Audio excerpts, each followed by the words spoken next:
तो कल पिछले वीडियो में हमने अपठित गद्यांश के बारे में जानकारी ली थी। आज हम आते हैं अपठित काव्यांश। इसका उद्देश्य भी बौद्धिक गहराई, पहुंच, पकड़ और क्षमता की जांच करना होता है।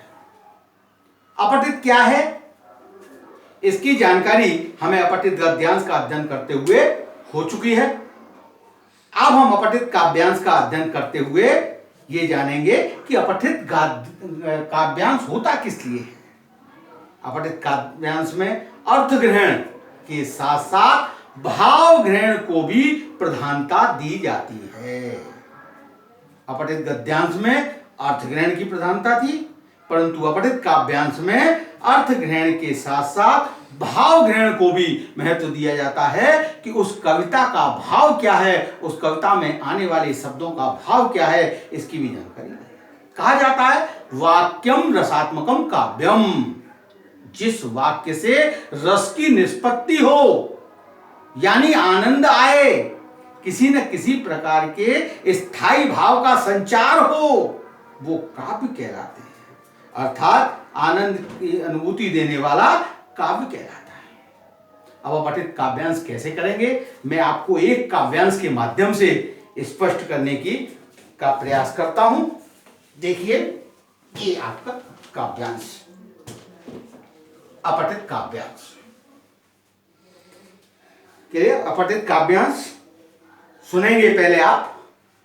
तरुणा ही है नाम सिंधु की, उठती लहरों के गर्जन का, चट्टानों से टक्कर लेना लक्ष्य बने जिनके जीवन का।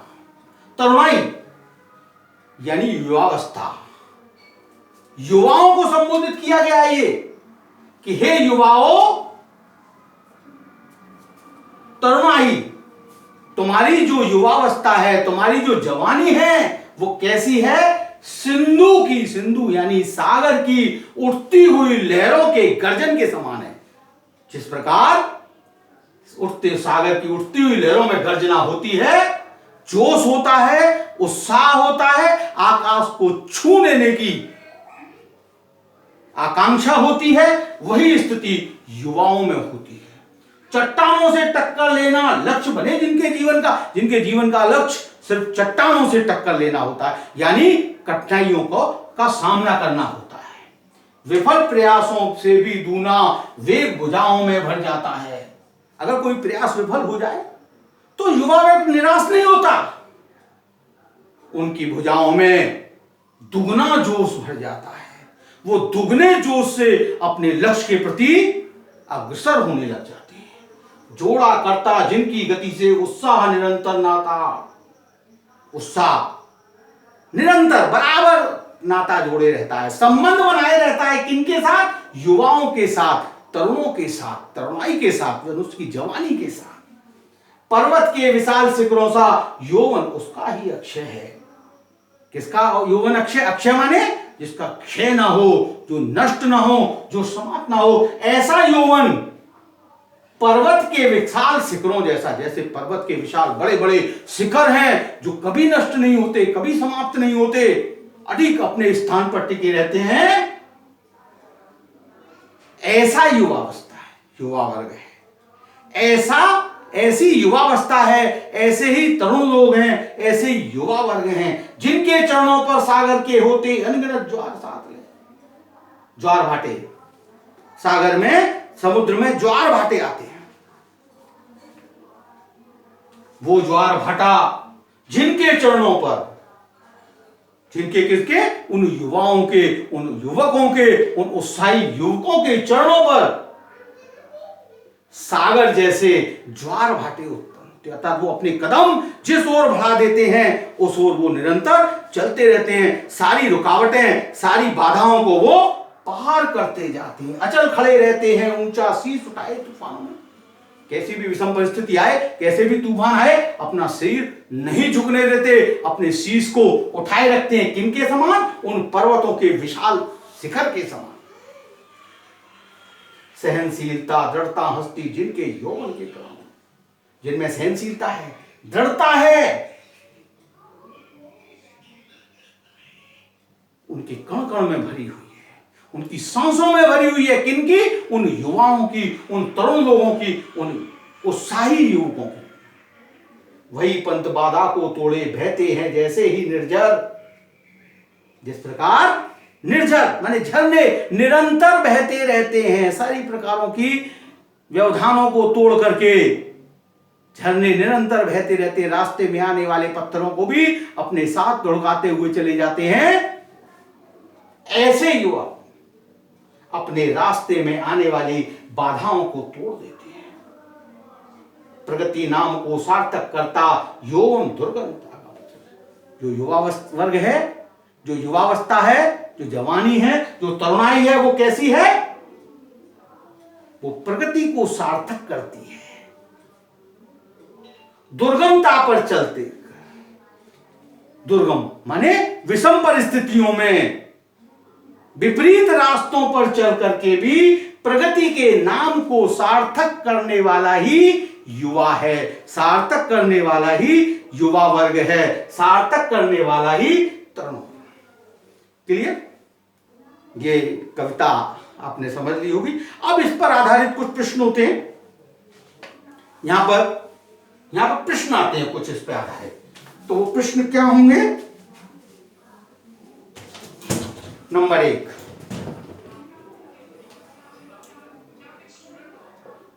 प्रश्न का कवि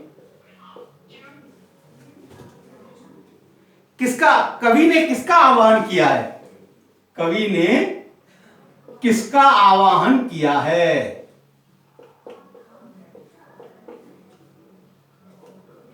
आह्वान किया है। किसका आह्वान किया है?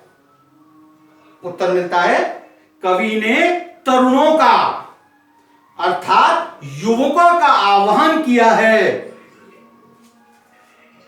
कवि ने किसका आह्वान किया है? कवि ने तरुणों का, युवाओं का आह्वान किया है। क्यों?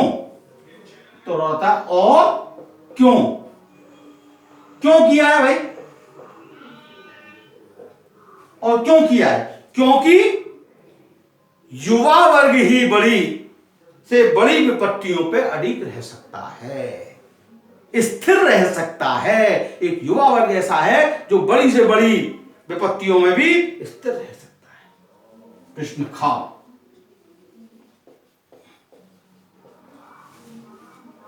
तरुणाई की किन विशेषताओं का उल्लेख किया है? तरुणाई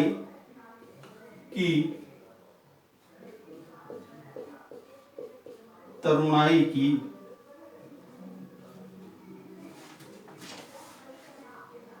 किन विशेषताओं का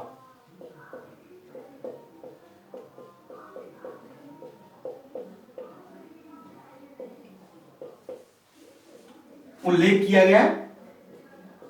कविता में उल्लेख किया गया है।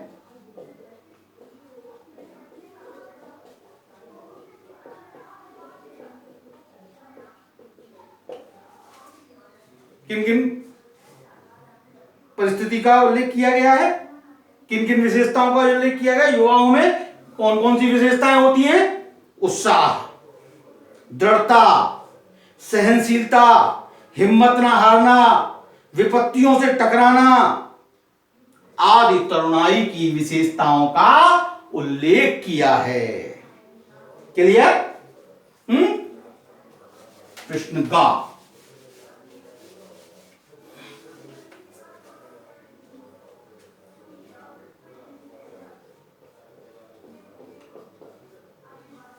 प्रश्न गा, चट्टानों से टक्कर लेने का क्या तात्पर्य है?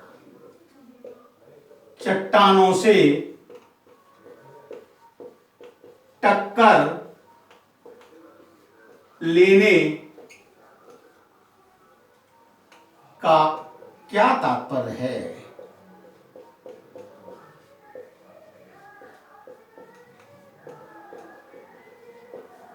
क्या तात्पर्य है? चट्टानों से टक्कर लेने का क्या तात्पर्य है भाई? चट्टानों से टक्कर लेने का तात्पर्य मार्ग में आने वाली समस्याओं मार्ग में आने वाली समस्याओं व बाधाओं का सामना करना। चट्टान क्या है? आने वाले अवरोध है, आने वाली समस्याएं, आने वाली बाधाएं, उन बाधाओं से टक्कर लेना। ये चट्टानों से टक्कर लेने का तात्पर्य है, उनका सामना करना, उनका सामना करते हुए परिस्थिति से निकलकर जाना। प्रश्न घ, मार्ग में रुकावटों को कौन तोड़ते हैं?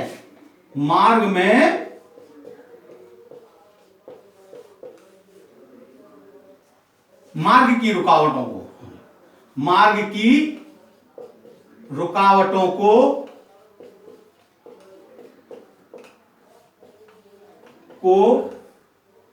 कौन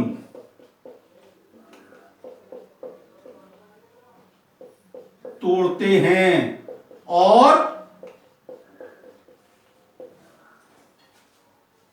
कैसे?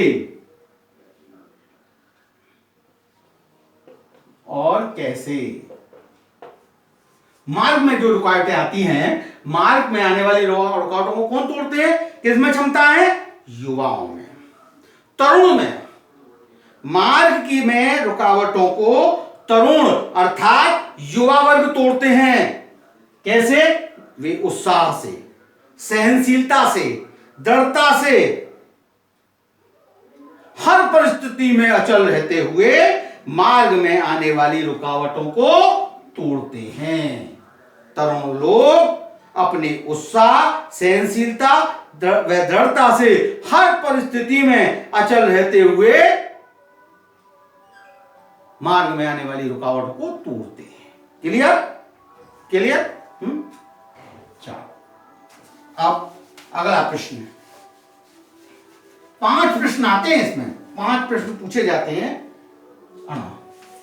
आशय स्पष्ट कीजिए।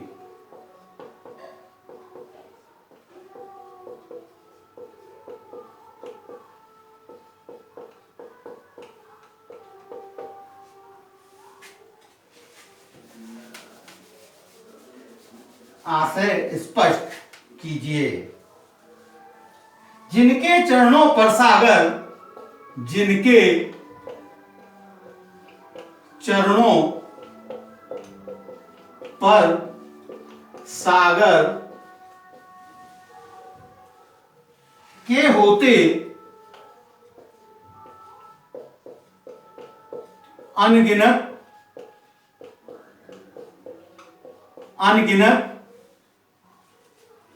ज्वार साथ ले, ज्वार साथ ले, ले के साथ ज्वार उठती है। ज्वार भी जो उठती है वो कैसी उठती है? ले के साथ। इसका क्या आशय है? यह आशय स्पष्ट करना होगा।